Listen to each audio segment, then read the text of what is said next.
Salut les mecs. Alors aujourd'hui on va poursuivre notre revue de l'intrigue des livres et des films Harry Potter chronologiquement, et soulever ainsi toutes les absurdités du scénario, du monde des sorciers, toutes les décisions illogiques que nos personnages préférés et moins préférés prennent tout au long de l'histoire. Et étant donné qu'on a déjà couvert les 5 premiers livres / films lors de mes 5 dernières vidéos, eh bien on va donc présentement s'occuper du 6e opus de la saga, et oui on commence à se rapprocher petit à petit de la fin, c'est-à-dire Harry Potter et le prince de sang mêlé. Et pour ceux qui ont manqué mes 5 premières vidéos, eh bien vous trouverez votre bonheur dans la description de cette même vidéo. Et pour le reste, accrochez-vous bien parce qu'on est parti.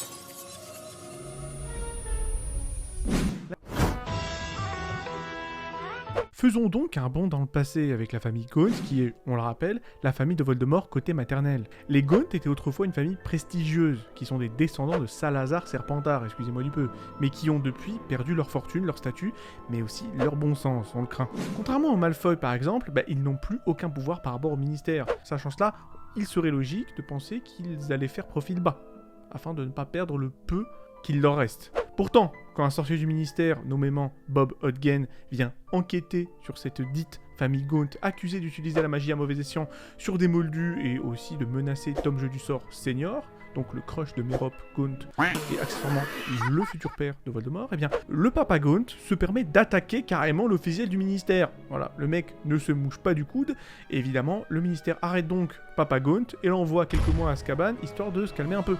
Et d'ici qu'il retourne chez lui, Merop, sa fille, a profité de l'occasion pour s'enfuir avec Tom Jeu du Sort Senior, ce qui mène à la conception de Voldemort. Alors en gros, toute l'intrigue d'Harry Potter aurait peut-être, et quand je dis peut-être, je veux dire très certainement, pu être évitée si le vieux Gaunt n'était pas un idiot narcissique et raciste, soit dit en passant. Toujours dans le passé, la façon dont Voldemort s'en sort après avoir tué son père et le reste de sa famille moldue parce qu'il les déteste de l'avoir abandonné n'a pas vraiment de sens. Il faut quand même le dire, parce qu'il faut rappeler que Voldemort fait porter le chapeau de ce crime à son oncle, Morphine Gaunt, donc du côté maternel, en manipulant ses souvenirs pour lui faire penser que les jets du sort sont morts à cause de lui.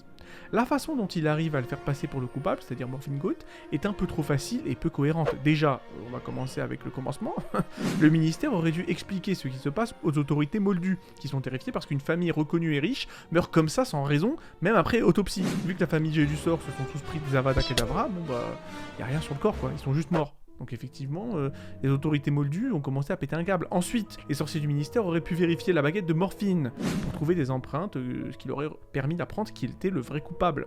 À moins que Voldemort portait des gants, ce qui serait quand même surprenant. Sans même parler du sortilège Priori Incantatem, également appelé la remontée des sortilèges, qui est donc un sortilège forcément, comme le dit son nom, qui sert à dévoiler la dernière action d'une baguette magique. Mais au lieu de suivre la logique, le ministère arrête directement l'oncle Gaunt, c'est-à-dire Morphine, et le jette à Azkaban, où il mourra peu de temps après que Dumbledore ait découvert qu'il était finalement innocent. Et personne n'explique ce qui s'est passé à la police moldue. La police moldue arrête Frank Bryce. Même s'ils le relâchent parce qu'ils n'ont aucune preuve que ce soit lui qui ait tué les jeux du sort, notre ami Bryce devient un peu misanthrope, et se méfie de tout le monde après cette expérience traumatisante. Et le pire du pire, c'est que Frank a vu le vrai coupable, c'est-à-dire le jeune Tom Jeu du Sort, donc Tom Jeu du Sort Junior, et a même survécu à sa première rencontre avec lui. Si les sorciers avaient mené l'enquête et l'avaient interrogé, ils auraient découvert directement que Gaunt était innocent. Quand je dis Gaunt, évidemment, je parle de Morphine. Aussi, il ne faut pas oublier que Voldemort était mineur à l'époque, donc encore porteur de la trace, je le rappelle, ce qui veut dire que le ministère savait qu'un sorcier en dessous de 17 ans était sur les lieux. Et Morphine, je crois qu'il avait la quarantaine. Donc clairement, c'était pas lui. Enfin bref, ça n'a aucun sens cette histoire. Et parce qu'on n'en a jamais fini avec les quiproquos et les adultes qui ne prennent pas au sérieux les dires d'adolescents, passons maintenant aux soupçons de Harry concernant Drago et le fait qu'il serait peut-être un mange-mort. Harry essaye, tout au long de l'intrigue du prince de sang mêlé, de prévenir les adultes du fait que Drago est effectivement extrêmement suspect. Mais personne ne le prend au sérieux comme d'habitude, parce que ce ne serait qu'un adolescent. Pourtant, Harry est la preuve vivante qu'il n'y a pas besoin d'être un adulte pour accomplir de grandes choses. Je le rappelle qu'à ce moment-là de l'intrigue, Harry a quand même déboîté à lui tout seul un basilic. Voilà. Sans parler, qu'il ait mis à l'amende une tripotée de mange-morts à lui tout seul l'année dernière. Enfin bref, voilà. À ce moment-là de l'intrigue, c'est déjà un sacré tchad. Pourtant, tout le monde s'en bat les reins de la vie de Harry. Si on compare cette situation à notre monde, c'est-à-dire celui des moldus, les criminels et compagnie forcent en permanence des mineurs à faire leur sale boulot en les manipulant, en leur remplissant la tête et en leur confiant des missions dangereuses, au cours desquelles ils risquent de perdre la vie. C'est ce qui arrive littéralement en première année quand Ginny devient le pion de Tom Jedusor. Et elle était beaucoup plus jeune que Drago à ce moment-là, surtout que Drago n'est absolument pas discret sur son adhésion à l'idéologie suprémaciste de Voldemort, donc ça ne devrait vraiment pas être une surprise.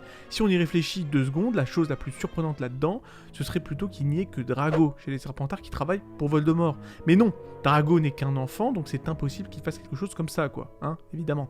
Harry aurait aussi pu récolter des preuves, par exemple, je sais pas moi, en allant regarder si Drago porte la marque des ténèbres. Avec la cape d'invisibilité, il aurait eu juste à le surprendre dans le donjon des Serpentards, le stupéfier et je sais pas moi, relever sa manche, rien de compliqué quoi. Mais comme d'habitude, les preuves c'est surfait, dans le monde des sorciers en tout cas, soit on croit sur parole, soit on traite les enfants de menteurs. Plus tard, toujours concernant Drago Malfoy, Harry déduit qu'il manigance quelque chose dans la salle sur demande et veut savoir quoi exactement. Rappelons que la salle sur demande est une pièce qui apparaît et s'ouvre quand tu lui dis ce dont tu as besoin qu'elle devienne. Harry essaye alors de lui demander de devenir ce qu'elle est devenue pour Drago, mais ça ne marche pas. Puis là, il va s'acharner encore et encore en essayant des déclinaisons de sa première demande, en se tapant la tête contre le mur par frustration alors que ça ne marche pas, évidemment, sans jamais tenter quelque chose de différent. Dommage parce que, comme le révèle sans faire exprès le professeur Trelawney, il suffisait qu'il demande à la salle sur demande un endroit où cacher quelque chose, et c'était réglé. Nonobstant, est-ce qu'on pourrait vraiment reprocher aux adultes de ne pas prendre Harry au sérieux, alors que lui-même ne prend jamais Hermione au sérieux? C'est littéralement son amie la plus intelligente et l'une des sorcières les plus compétentes de toute la saga, en tout cas, surtout dans les films, parce que dans les livres, elle est un peu moins compétente quand même. Bon, peu importe, mais en tout cas, elle reste compétente.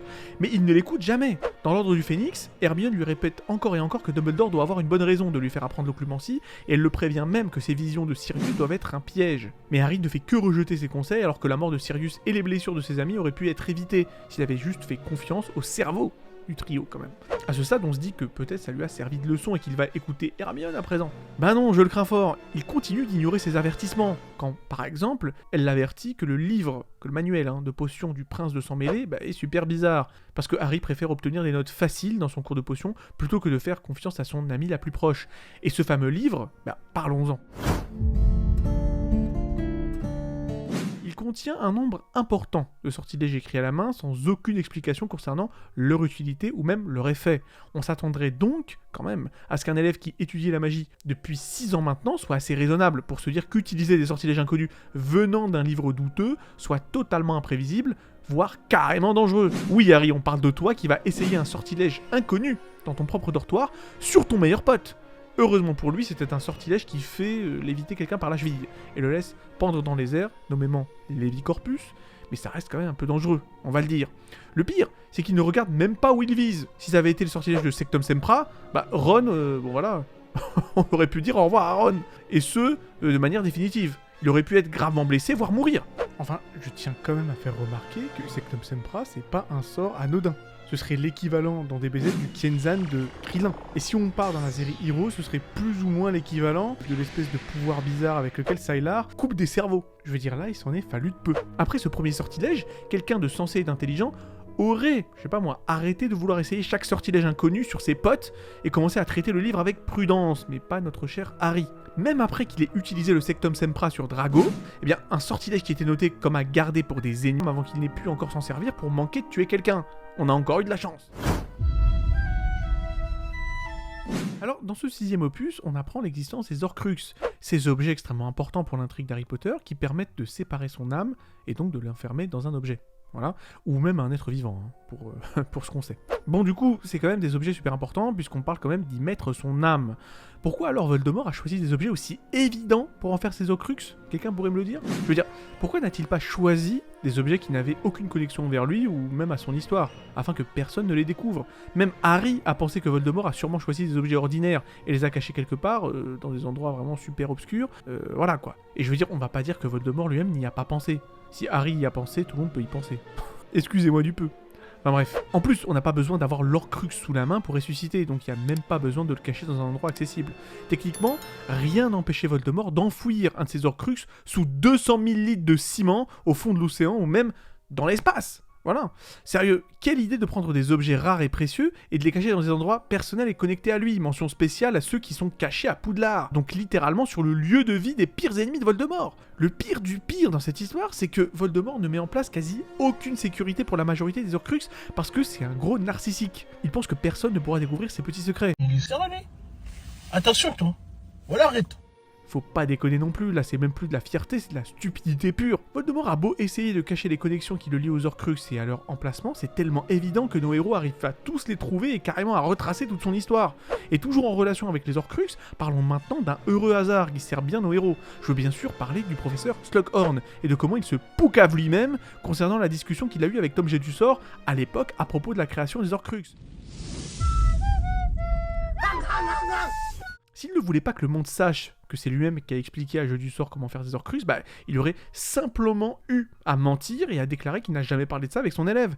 Personne ne peut à ce stade remettre sa parole en doute, puisque personne ne sait qu'il en a parlé avec lui de toute façon. En plus, Dumbledore considère que Slughorn est un occlumencien expérimenté, donc personne n'aurait pu fouiller ses souvenirs pour chercher des preuves accablantes. Et comme si ça ne suffisait pas, Slughorn transporte en permanence un antidote au Veritaserum, donc personne ne pourrait l'interroger contre son gré. Pourtant, il admet lui-même à Dumbledore qu'il a eu effectivement une discussion avec Tom Jedusor et donne même à Dumbledore un souvenir modifié, et je dirais même falsifié. Sauf que on peut toujours capter, et cela assez facilement, quand un souvenir a été modifié. Donc bien évidemment, il se fait choper la main dans le sac à cause de son mensonge. Donc non seulement Slughorn admet avoir donné les instructions à Jedusor, mais en plus, il est pris en flagrant délit de mensonge. Difficile de ne pas parler de facilité scénaristique dans ce cas précis. Ok, alors là, on va s'attaquer à un très gros morceau, parce qu'il concerne le médaillon Horcrux de Regulus Arcturus Black, ainsi que le suicide de Dumbledore, les défenses de l'espèce de grotte à Inferi, bref. On va être clair, il n'y a rien à rattraper là-dedans. Harry et Dumbledore infiltrent donc la grotte, dans laquelle le médaillon est gardé, au fond d'un bassin. Voldemort non plus n'est pas super doué, parce que les défenses de la grotte ne marchent pas comme ça. Il n'y a pas d'alarme et la potion n'est pas létale sur le coup. La potion cause juste une soif insoutenable chez sa victime qui est forcée donc à boire l'eau du lac, ce qui réveille à son tour une horde d'Inferi, c'est-à-dire des espèces de zombies, qui essayent de noyer le voleur. Sauf que ça ne peut pas marcher si quelqu'un veille à ce que le buveur n'aille pas dans l'eau, tout simplement. On ne va pas me dire que Voldemort n'a pas pensé à cette possibilité, surtout quand il a littéralement testé la potion en la faisant boire à quelqu'un d'autre. Et comme il n'y a aucune alarme, si le voleur arrive à déjouer la défense, eh bien il peut partir librement. En plus, une possibilité pour contrer cette défense aurait été que quelqu'un se rende compte qu'une barrière empêchant de conjurer de l'eau entoure la grotte, et qu'il faut donc partir et ramener de l'eau, parce que ce n'est forcément pas un hasard. Et puis, on ne parle pas des briseurs de maléfices qui auraient eu les compétences pour neutraliser la barrière. On en connaît deux en plus, il y a Bill Weasley et Fleur de la Cour. Mais Dumbledore doit en connaître largement plus. Mais le pire du pire, c'est quand même que l'objet a déjà été volé par Regulus Arcturus Black, ce qui prouve l'inefficacité des défenses de Voldemort, en plus de rendre tous les efforts, et donc la mort de Dumbledore, inutile. Comme quoi, même quand il fait pas exprès, Voldemort tue des gens. Et comme on n'a jamais fini de remettre en question les choix de Dumbledore, parlons un peu de son AFK total concernant Drago, qu'il veut soi-disant protéger. Voldemort recrute donc Drago comme mange-mort et lui donne la tâche impossible, pour punir sa famille, qui est de tuer Dumbledore avant la fin de l'année. Dumbledore capte le plan et demande à Rogue de le tuer, c'est-à-dire tuer Dumbledore, avant que Drago ne le fasse, afin de sauver l'âme de Drago justement, et s'assurer que Dumbledore meurt sans douleur. Drago essaye tout de même plusieurs fois de tuer Dumbledore et échoue. D'abord en utilisant le sortilège de l'Imperium pour forcer Cathy Bell à lui remettre un collier maudit, et heureusement pour Dumbledore et malheureusement pour Cathy, le collier s'en prend à elle, et elle manque de mourir. Et Harry d'ailleurs en profitera pour partager à Dumbledore ses suspicions concernant Drago. Et à ce stade, ce même Drago a failli tuer quelqu'un. Cathy, évidemment. On s'attendrait donc à ce que Dumbledore, qui veut apparemment protéger l'adolescent, l'appelle dans son bureau et révèle qu'il sait ce qu'il doit faire. Il aurait pu le mettre en garde sur le fait que le meurtre chez un sorcier déchire littéralement son âme, et que s'il tue quelqu'un, il sera arrêté. Ou alors, il aurait pu lui proposer de changer de camp, en lui disant que les professeurs le protégeront à Poudlard en le cachant. Et même si Drago est encore un enfant, il ne peut pas s'en tirer sans rien, s'il tue quelqu'un, faut pas abuser. Mais bon, au lieu de faire quelque chose pour l'aider, Dumbledore l'AFK, préfère râler sur Rogue parce qu'il ne s'applique pas suffisamment à être le confident de Drago, parce que ce dernier ne lui a pas tout révélé de sa tentative de meurtre. Dumbledore pense que laisser Drago manquer de tuer quelqu'un est mieux que de mettre la vie de ce même Drago en danger, s'il déserte le camp du mal. En plus, Rogue fera quand même remarquer que Drago se confie de moins en moins à lui depuis que son père, Lucius, s'est fait emprisonner à Azkaban, et qu'il ne pourra donc pas éviter les prochaines tentatives. Résultat, Drago fait une seconde tentative de meurtre infructueuse et manque de tuer Ron, en délivrant un hydromel empoisonné à Slughorn qu'il aurait dû offrir à Dumbledore, mais finalement le donne à Ron. Dans le film, c'est tellement évident que c'est une tentative de tuer Dumbledore que c'est presque ridicule que Rogue le couvre. Puis Drago utilise l'armoire à disparaître pour permettre aux Mange-Morts d'infiltrer Poudlard, incluant Fenrir Greyback et Bellatrix Lestrange. En gros, l'AFK de Dumbledore a provoqué un désastre, et bien que Harry finisse par pardonner à Drago, parce qu'il considère que ce n'était qu'un enfant et qu'il ne devrait pas être si mauvais que ça, puisqu'il a hésité à tuer Dumbledore et a préféré finalement ne pas le faire, Ron, quant à lui, en tiendra rigueur à Drago toute sa vie, et demandera même à sa fille Rose de ne pas devenir amie avec Scorpius, c'est-à-dire le fils de Drago. Un conseil qu'elle appliquera d'ailleurs. Et pour finir avec cette vidéo, et avec le prince de sang mêlé, soit dit en passant, parlons du climax, c'est-à-dire de l'apogée du livre, après la mort de Dumbledore, quand Harry confronte Rogue et les autres Mange-Morts. Rogue dira aux Mange-Morts restants de partir avant que le ministère n'arrive. C'était l'occasion parfaite pour capturer Harry, vu qu'il était KO quasiment, et le ramener à Voldemort, puisque tous les Mange-Morts combinés ne devraient avoir aucun mal à défaire un adolescent de 16 ans. Voldemort veut juste tuer Harry personnellement, il s'en fout de comment Harry arrive à lui, comme prouver quand il place une prime sur sa tête, quand il prend le contrôle du ministère un tome plus loin. Au lieu de ça, Rogue insiste que personne ne doit toucher Harry, puisqu'il appartient à Voldemort, et tout le monde respecte ça, sans même se poser de questions, ou même soupçonner la réelle allégeance de Rogue, parce que c'est chelou quand même comme comportement. Mais non, aucun Mange-Mort ne trouve ces remarques bizarres et lui font confiance, alors même qu'il vient à peine de prouver sa loyauté. Après vous me direz, c'est vrai qu'il vient de tuer Dumbledore devant leurs yeux, donc à la limite pourquoi pas, mais quand même. Bon, ils avaient Harry juste là, face contre terre devant eux. Ils le prennent par la peau du cou pour pas dire autre chose, et ils l'amènent à Voldemort, c'est tout. Je comprends pas en fait. Heureusement pour Harry, Rogue est effectivement un double agent, si ce n'est un triple agent d'ailleurs, et il arrive à ramener Harry à l'épée de Gryffondor, qui, je le rappelle, sera nécessaire pour vaincre Voldemort. Alors voilà, j'espère que ça vous a plu. Moi en tout cas ça m'a plu. Bon, alors, la semaine prochaine ce sera effectivement le dernier opus de notre très très longue saga, donc voilà, on va parler des reliques de la mort. D'ici là, prenez soin de vous, likez la vidéo si elle vous a plu, abonnez-vous pour encourager la chaîne, et à la prochaine.